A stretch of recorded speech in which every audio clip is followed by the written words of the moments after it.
terus keaktifan di dalam pembelajaran itu seperti apa. Nah ini juga harus diperhatikan. Jadi jangan hanya melihat yang penting pinter, masih mau menang pokoknya pinter ya wis. Jangan hanya seperti itu. Pinter tapi nggak aktif kan ya percuma. Pinter tapi nggak sopan kan ya percuma. Nilainya songo kabeh tapi nih ngomong sego pincuan bolak-balik kan ya percuma. Nah, jadi ini juga harus menjadi bagian dari penilaian kita.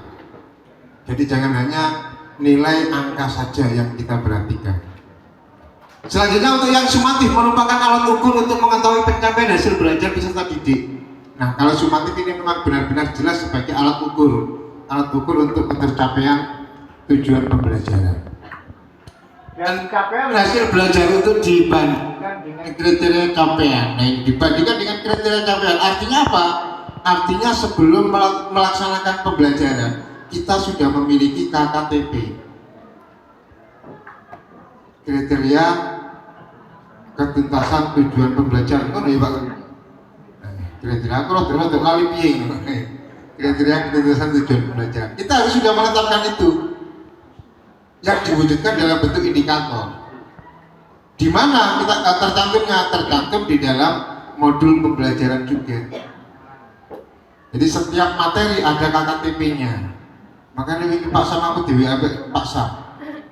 Pak yo aku sampai kirim KKTP ini sampai aku bingung tak keisengan di.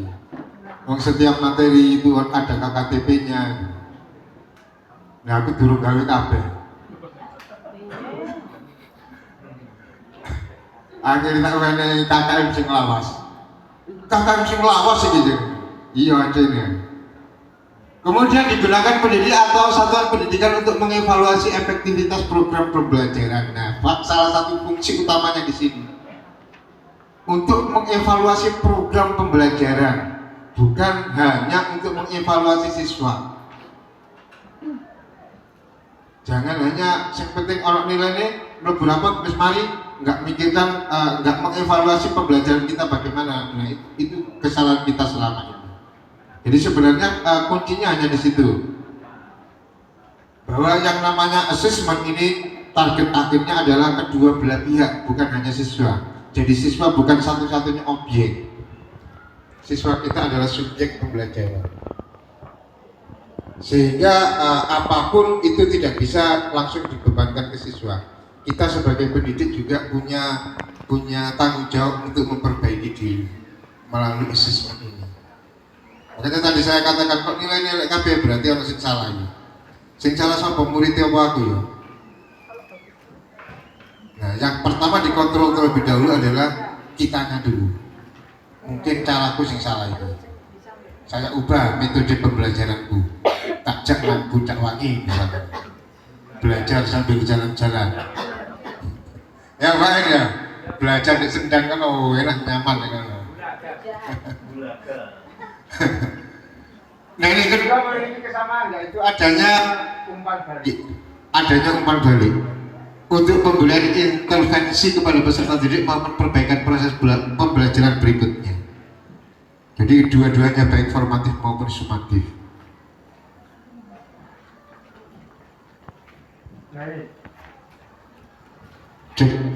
Pelaksanaan asesmen formatif yang formatif, hal yang harus diperhatikan dalam melaksanakan formatif adalah bahwa dilakukan secara terus-menerus bersamaan dengan proses pembelajaran. Jadi yang namanya formatif itu tiap hari.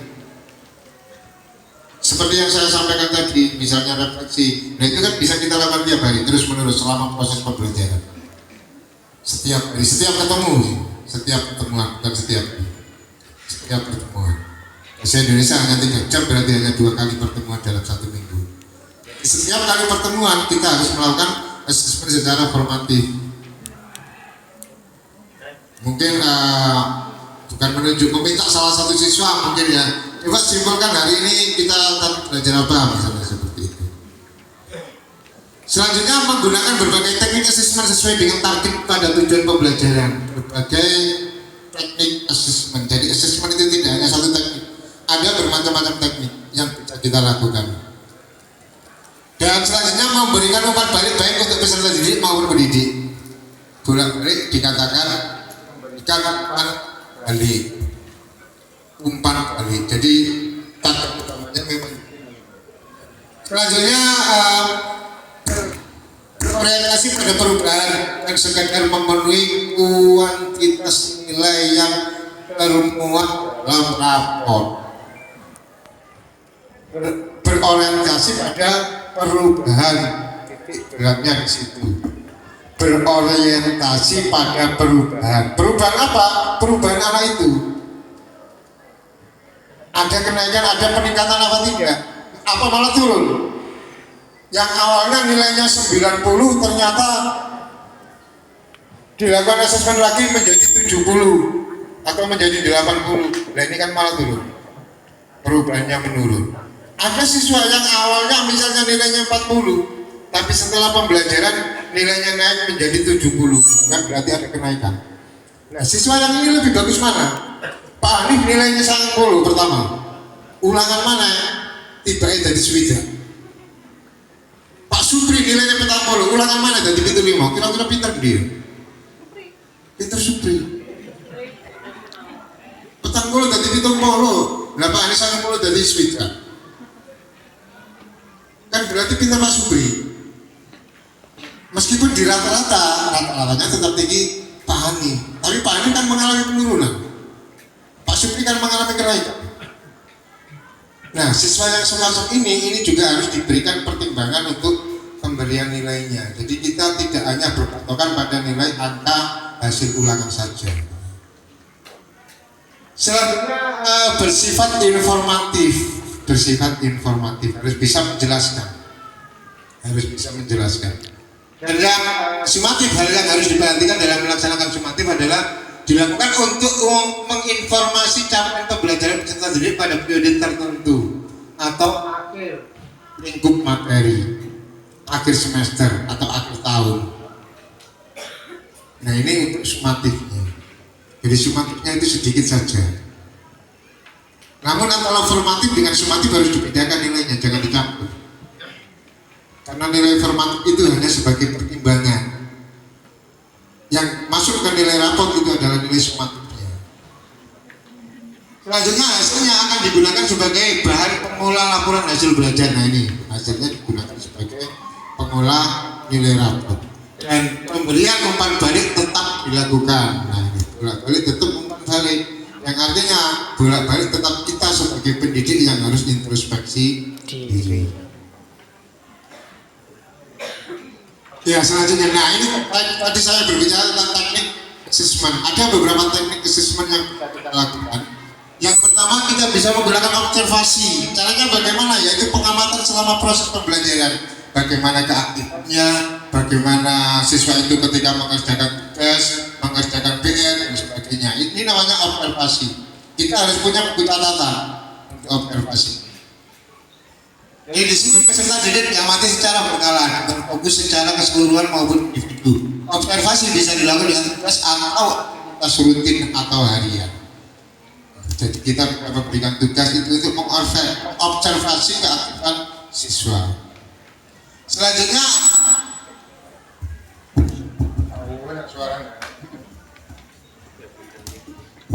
ya selanjutnya ada penilaian kinerja atau performance. Nah ini apa? Asesmen performa dapat berupa praktik menghasilkan produk, melakukan proyek dan membuat portfolio.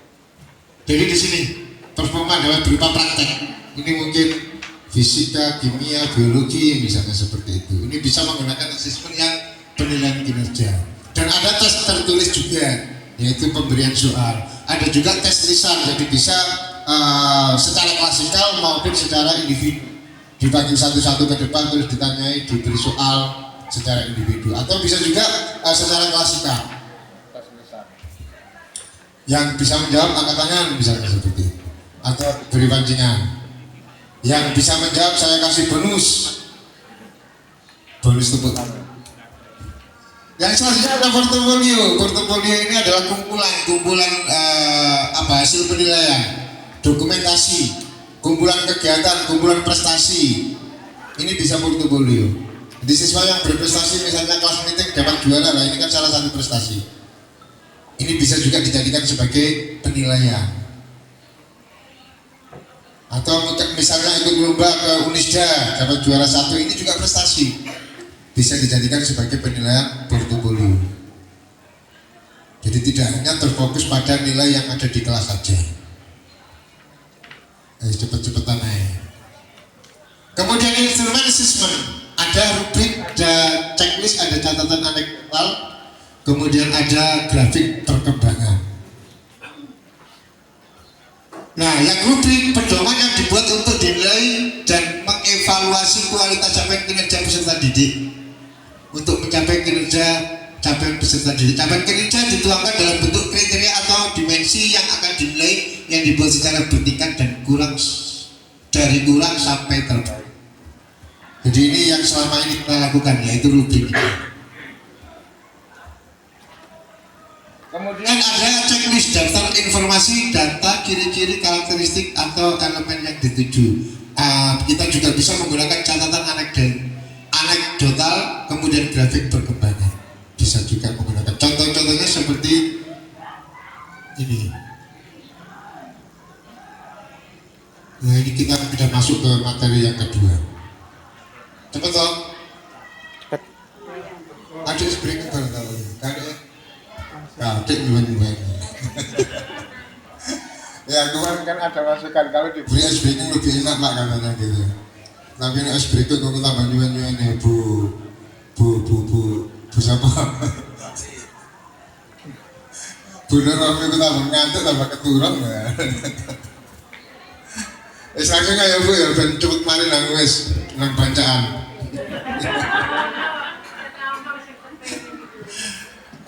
Yang kedua, pengolahan hasil asesmen. Dari ketuntasan ketercapaian tujuan pembelajaran. Yang pertama, pengolahan hasil penilaian dapat dilakukan dengan menganalisis secara kuantitatif dan atau kualitatif terhadap data hasil pelaksanaan penilaian yang berupa angka dan atau deskripsi. Dan atau itu artinya boleh dua-duanya, boleh salah satu. Boleh dua-duanya, boleh salah satu. Dan atau deskripsi. Pendidik perlu menentukan kriteria untuk memetakan ketercapaian tujuan pembelajaran. Nah, yang penting di sini yang saya tulis dengan warna merah. Untuk mengetahui apakah peserta didik telah berhasil mencapai tujuan pembelajaran, pendidik perlu menetapkan kriteria atau indikator ketercapaian tujuan pembelajaran. Nah, ini gak tahu gawe iki kok terus iso menentukan siswa kita itu sudah mencapai tujuan pembelajaran atau belum. Yo, gak iso. Yang pertama kita lakukan adalah menentukan KKTM dulu. Baru kita bisa menentukan, oh siswa ini tujuan belajarnya sudah tercapai, oh siswa ini tuntas, oh siswa ini lolos, siswa ini naik kelas, nah, seperti itu. Nah kalau kita nggak punya ini, mana mungkin kita bisa menentukan kalau siswa ini tuntas atau belum. Makanya yang pertama kita lakukan adalah membuat KKTP, kriteria ketuntasan tujuan pembelajaran. Terus kriteria ini dikembangkan saat pendidik merencanakan asesmen yang dilakukan saat pendidik menyusun perencanaan pembelajaran baik dalam bentuk rencana pelaksanaan pembelajaran ataupun modul ajar. Nah, KKTP ini kapan ditentukan? Ya saat sampean membuat modul ajar kemarin itu kita menentukan sekaligus menentukan KKTP. Di KKTP ada di modul pembelajaran. Sampun nih. Sudah membuat semua berarti modul ajarnya, modul pembelajarannya, berarti sudah membuat KKTP semua. Ya, kemudian dalam menentukan kriteria ketercapaian tujuan pembelajaran ada beberapa hal penting yang perlu diperhatikan. Nah, yang kuning ini tidak disarankan untuk menggunakan angka mutlak. Ini yang perlu perhatian. Tidak disarankan, artinya apa? Yaitu AE. Ya boleh saja, tapi tidak disarankan. Tidak dianjurkan. Menggunakan angka mutlak 75, 80 dan sebagainya. Kalau kurikulum kemarin kan 13 kan kita menggunakan angka mutlak 70, 75, 73 nah, seperti itu. Nah untuk kurikulum tidak disarankan menggunakan angka mutlak. Nah yang disarankan apa? yang paling disarankan adalah menggunakan deskripsi. Namun jika dibutuhkan, pendidik diperkenankan untuk menggunakan interval nilai. Jadi di sini kita menggunakan interval nilai, bukan angka mutlak. 0 sampai 40 misalnya kurang, 41 sampai 70 cukup, 71 sampai 80 baik, 81 sampai 100 sangat baik misalnya seperti itu. Nah ini artinya apa? Artinya antara nilai 83 dengan 86 itu dianggap sama, karena kita menggunakan interval nilai bukan nilai mutlak. Angel ya Pak Kayunya. Berarti lah kalau beda nih sing pinter kalau sing rada pinter ngono. Tapi memang seperti itu. Ini untuk menghindari yang dulu kita sebut dengan namanya diskriminasi atau apa gitu loh. Menghindari itu. Jadi tidak ada apa ya persaingan. Menghindari itu. Selanjutnya kriteria yang digunakan untuk menentukan apakah peserta didik telah mencapai tujuan pembelajaran dapat dikembangkan menggunakan beberapa pendekatan. Pendekatannya ada 3, menggunakan deskripsi kriteria bisa, menggunakan rubrik bisa, menggunakan interval nilai juga. Jadi bisa memilih salah satu. Yang penting tidak menggunakan nilai mutlak.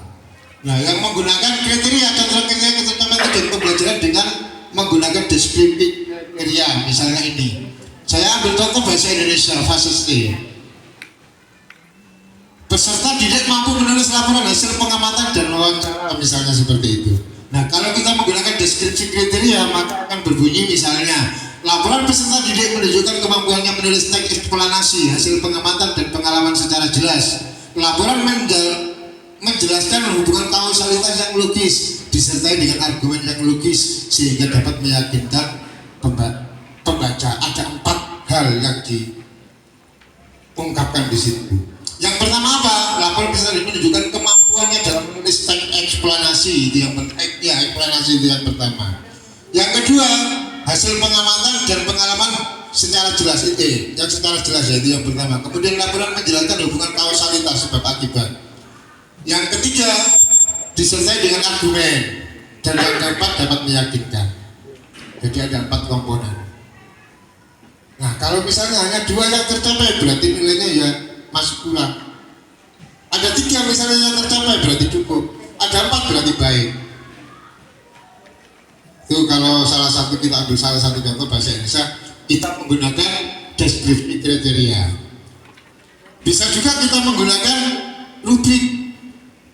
Misalnya ini peserta didik mampu menulis laporan yang tadi itu temanya atau TP-nya. Nah, isi laporannya bagaimana, kemudian penulisan tanda bacanya bagaimana.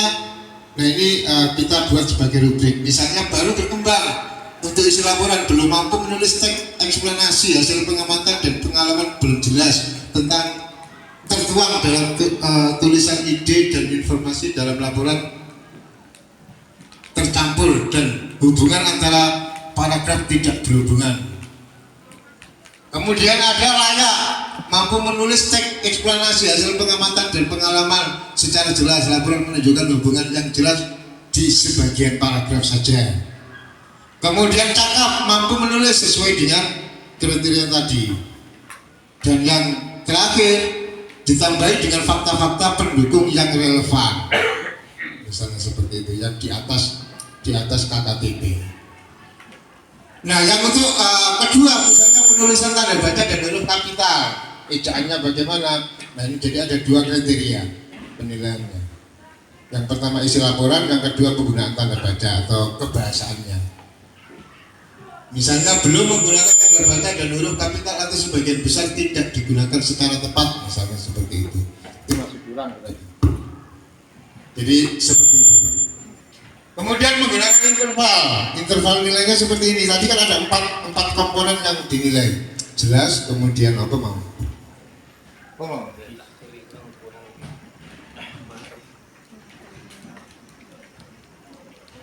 Nah, ini.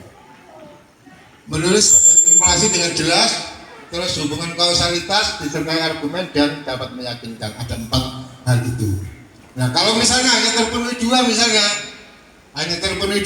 kita taruh di posisi 0 sampai 40 kurang.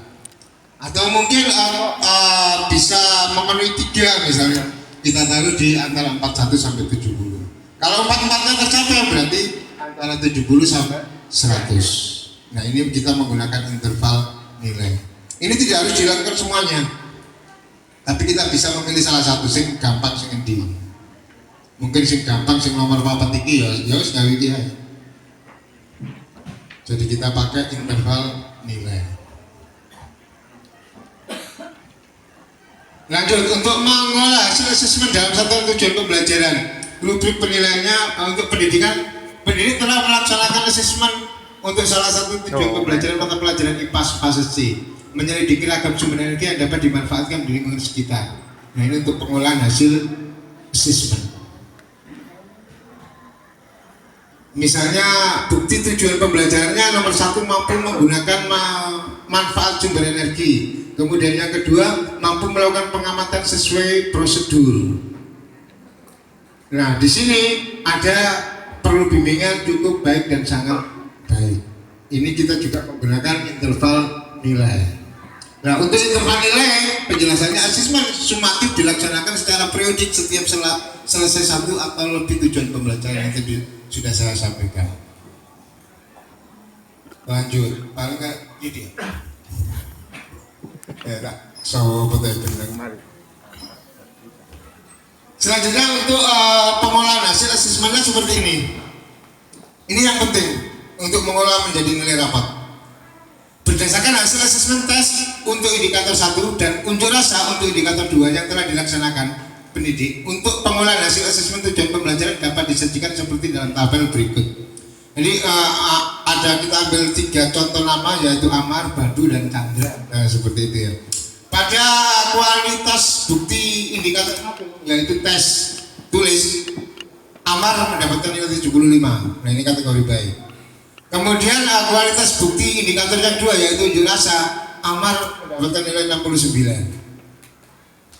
Maka di sini untuk deskripsinya, deskripsi ini untuk yang unjuk rasa, yaitu mampu menguraikan 2 contoh manfaat sumber energi dan dapat melakukan prosedur pengamatan secara mandiri meskipun masih ditemukan 1 atau 2 kali kesalahan misalnya itu. Makanya dapat 69.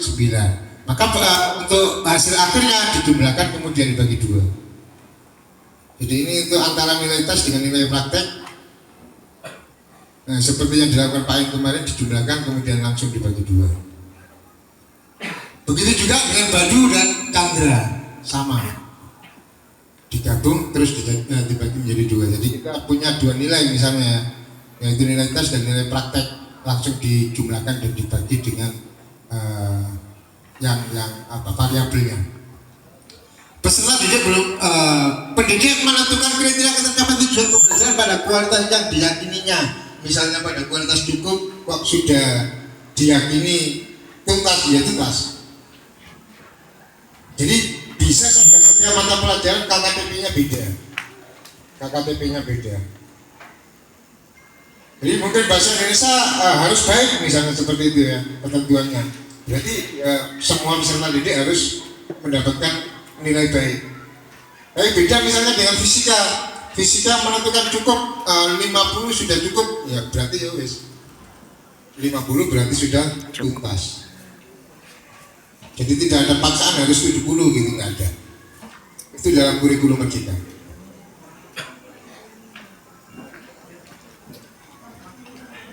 Pengolahan hasil asesmen,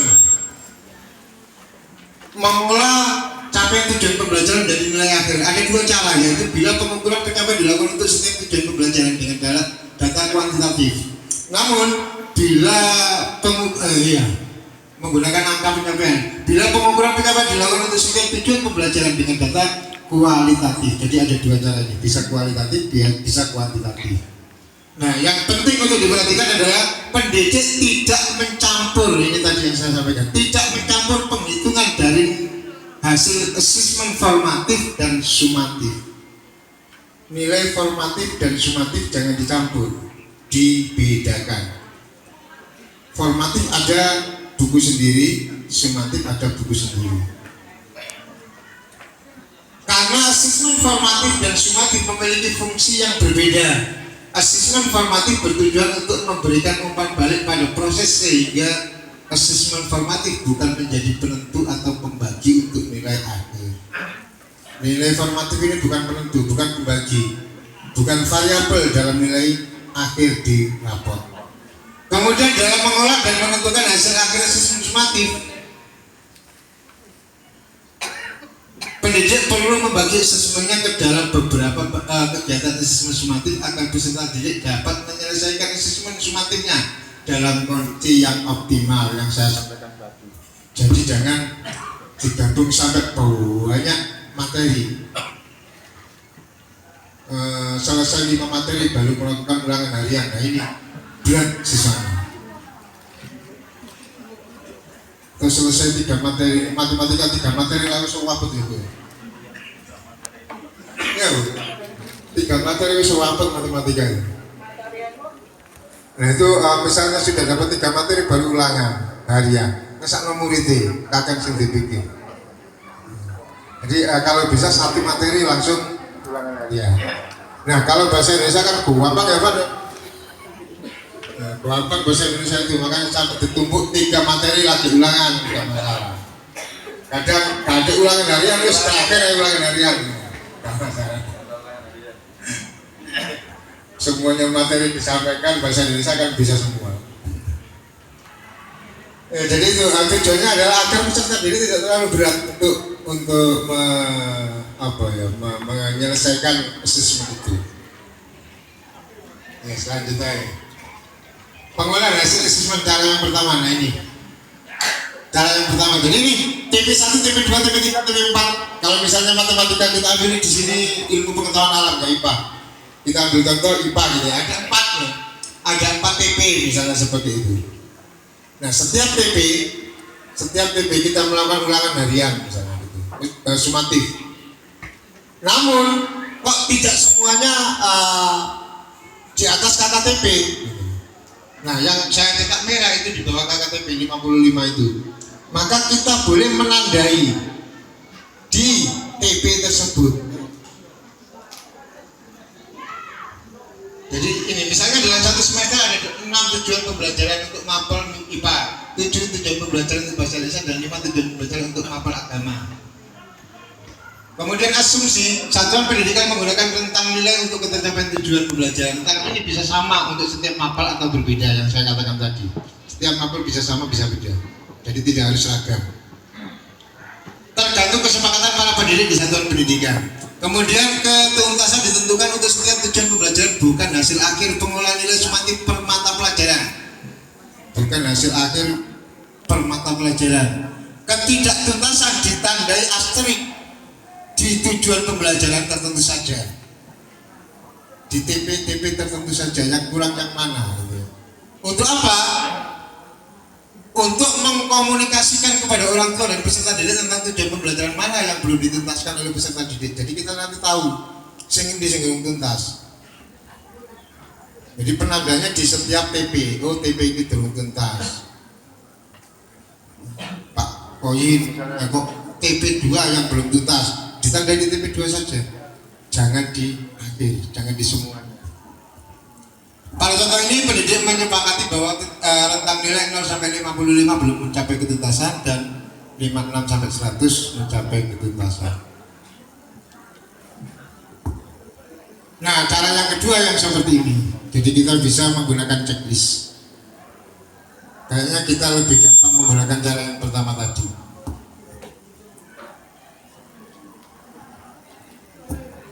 Pengolahan hasil asesmen untuk nilai raport. Nah, untuk nilai raport itu bagaimana?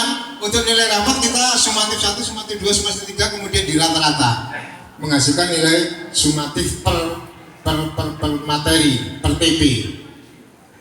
Kemudian di akhir ada yang namanya sumatif akhir, biasanya ulangan akhir semester atau akhir tahun. Nah itu biasanya berupa angka. Nah caranya bagaimana? Antara rata-rata hasil sumatif per TP itu kita rata-rata kemudian kita jumlahkan dengan nilai akhir semester. kemudian dibagi dua menjadi nilai akhir atau nilai rapor. Wis mari sakmono ae.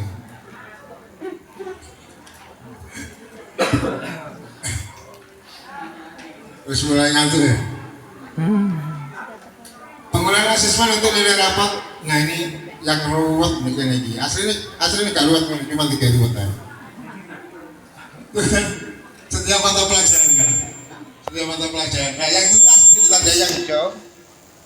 Capaian kompetensi terendah ditandai dengan warna merah. Kalau bisa seperti itu. Jadi setiap siswa ya, setiap siswa. Nilai yang tertinggi dikasih nilai hijau atau warna hijau, nilai yang terendah diberi warna merah. Itu untuk mempermudah siswa kita. Ini pegawainya Pak Rendra.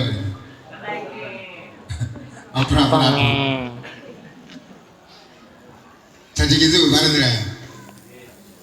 Nilai tertinggi setiap siswa itu dikasih warna hijau, nilai terendahnya kasih warna merah. Jeruk imet ya. Jadi siswanya gampang nonton, oh nilai terendah iki, oh tertinggi ku ternyata di pelajaran matematika misalnya. Sama.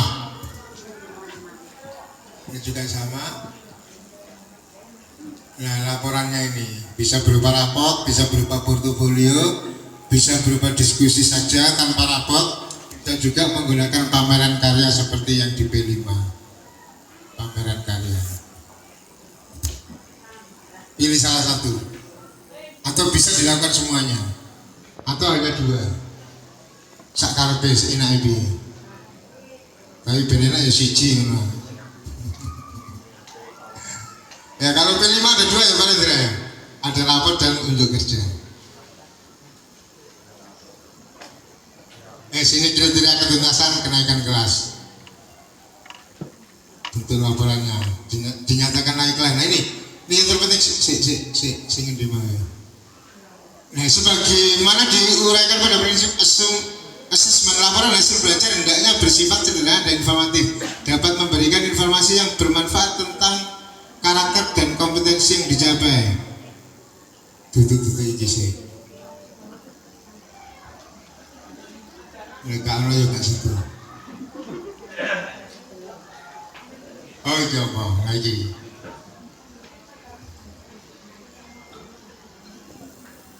Standar kenaikan kelas mempertimbangkan pencapaian peserta didik pada semua mata pelajaran dan ekstrakurikuler serta prestasi lain selama 1 tahun ajaran.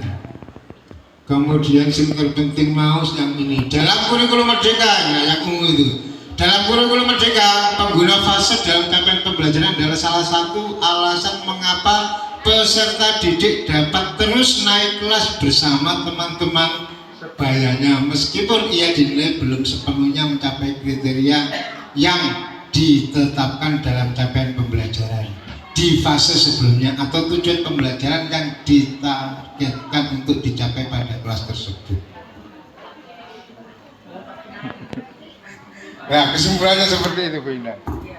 Jadi tidak ada alasan sesuatu tidak naik kelas, katanya gitu. Itu di guru-guru merdeka. Makanya dulu saya pernah menyampaikan ini. Di guru-guru merdeka tidak ada istilah tidak naik kelas. Tapi apa mana? Tapi moralnya itu apa? Makanya saya juga sempat bingung kemarin itu kan ya. Mau dinaikkan seperti ini, gak naik kurikulum merdeka, ya serba salah. Kemudian yang oleh itu juga pembelajaran dilaksanakan menggunakan prinsip misteri learning yang sangat sesuai dengan pembelajaran berdiferensiasi atau pembelajaran sesuai tahap capaian. Setiap peserta didik mempelajari tujuan pembelajaran yang sama dalam setiap pertemuan, namun bagi peserta didik yang tidak dapat mencapai kriteria tercapai tujuan pembelajaran perlu ditindaklanjuti dengan memberikan perlakuan khusus agar dapat mencapainya. Dengan kata lain, tindakan untuk peserta didik yang berisiko tidak sebagai apa itu? Bapak Ibu, tidak seharusnya menunggu hingga tahun ajaran. Misalnya laptop di komputer. Nih. Apabila terdapat tujuan pembelajaran pada mata pelajaran tertentu yang tidak tercapai sampai saatnya kenaikan kelas, maka pada rapat peserta didik tersebut dituangkan nilai aktual yang dicapai dan dideskripsikan bahwa peserta didik tersebut masih memiliki tujuan pembelajaran yang perlu ditindaklanjuti di kelas berikutnya. Jadi boleh mengikuti pelajaran meskipun dia sudah kelas 11, tapi boleh mengikuti pelajaran di kelas 10. Dengan catatan rapatnya harus ditandai. Rambut sopo. Nah, itu sing rambut sopo. Teorinya itu. Sing rambut sopo terus. Berarti harus ada petugas khusus untuk menjalankan ini. Kurang situ, Pak. Fotonya kurang situ. Jadi solusinya seperti itu. Jadi kalau kemarin kita rapat itu kan ada beberapa siswa yang bermasalah itu. Nah itu boleh naik kelas, tapi syaratnya harus mengikuti materi itu di kelas 10 juga. Mengikuti di kelas 10. Jadi seperti itu.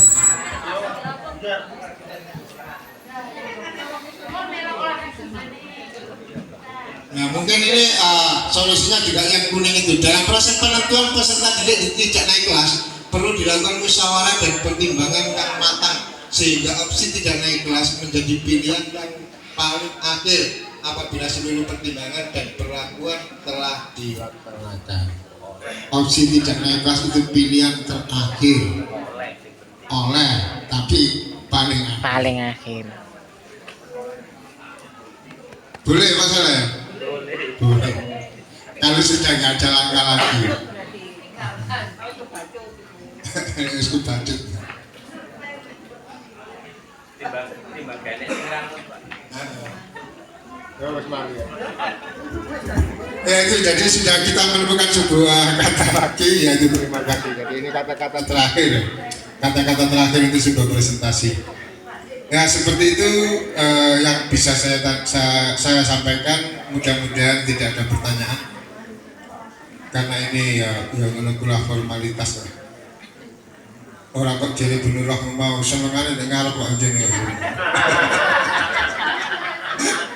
Senengane tampil. Ya jane ya enggak ya.